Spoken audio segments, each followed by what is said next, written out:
ازيكم حبايبي، عاملين ايه؟ يا رب تكونوا بخير. اعذروني اذا كنت اتاخرت عليكم بوصفاتي، انا كان عندي ظرف طارئ. قبل ما نبدا الفيديو خالص، اتمنى ان احنا ندعي الموتانا جميعا بالرحمه والمغفره. تعالوا بقى نشوف هنعمل ايه مع بعض في الفيديو النهارده بطريقه سهله وسريعه وبدون اي مجهود. احنا هنخزن الملوخيه الخضراء. طبعا انتوا شايفين انا جايبه الكميه دي تقريبا 2 كيلو، او يعني تقريبا 2 كيلو من الملوخيه. انا لو عايزه الملوخيه بعرق، في بلاد بتحبها بعرق وفي بلاد بتحبها من غير. احنا طبعا هنا في مصر بنحب الملوخيه يكون لها عرق كده. انا عشان اعمل العرق بتاع الملوخيه، شايفين انا بشيل الورقه منين؟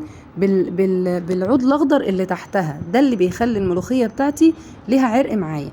لكن لو انا عايزاها من غير، يبقى هشيل الورقه بس وانا بقطفها. بعد ما قطفتها غسلتها غسيل كويس جدا، وسبتها تحت المروحه لغايه ربع ساعه تقريبا، لغايه ما نشفت معايا زي ما انتم شايفين كده.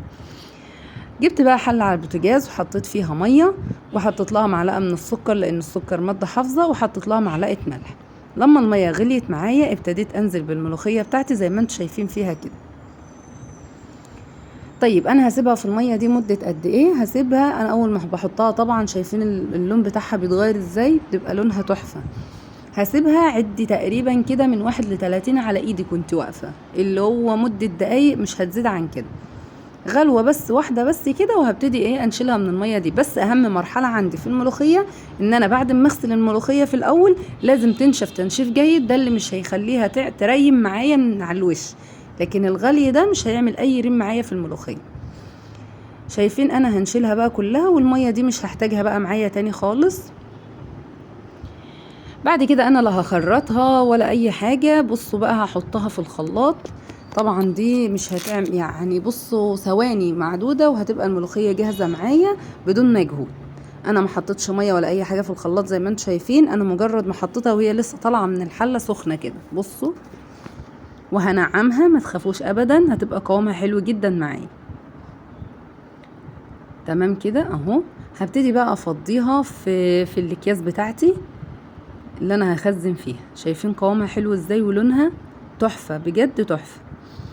انا ببتدي افردها بقى في الاكياس خالص خالص كده. ليه؟ عشان تسهل عليا لما اطلعها من الفريزر، تبقى سمكها رقيق معايا، فلما اجي اطبخها مثلا اكسرها تبقى سهلة معايا، وما تاخدش وقت معايا وهي بتفك معايا في الشرب.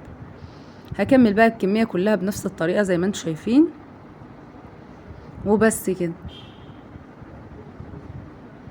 شايفين قوامها ولونها يا جماعة؟ حاجة بجد هتدعولي عليها. بصوا ما شاء الله.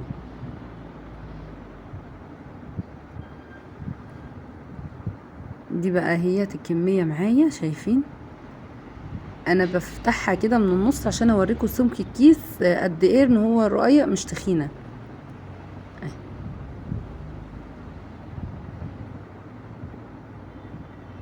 انا بقى هفرزها، احطها على صينية او حاجة لغاية ما تمسك معايا، وبعد كده هشيل الصينية بتاعتي. انا هنا عملتها بالخلة كده على قد الطبخة بتاعتي، عشان لما اجي اكسرها اكسر بس القالب اللي هيكفيني. شايفين هنا كان معايا شوية سبتهم عشان اجربهم معاكم اهو، حللتهم بشوية شوربة وده شكلها معانا.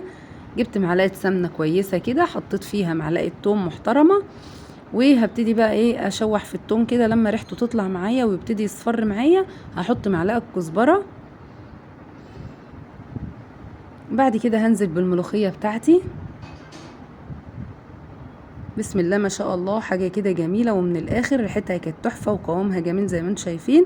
يا رب الفيديو يكون عجبكم. لو الفيديو عجبكم بقى، تنسوش اللايك والشير ومتابعة عشان يوصل لكم كل جديد.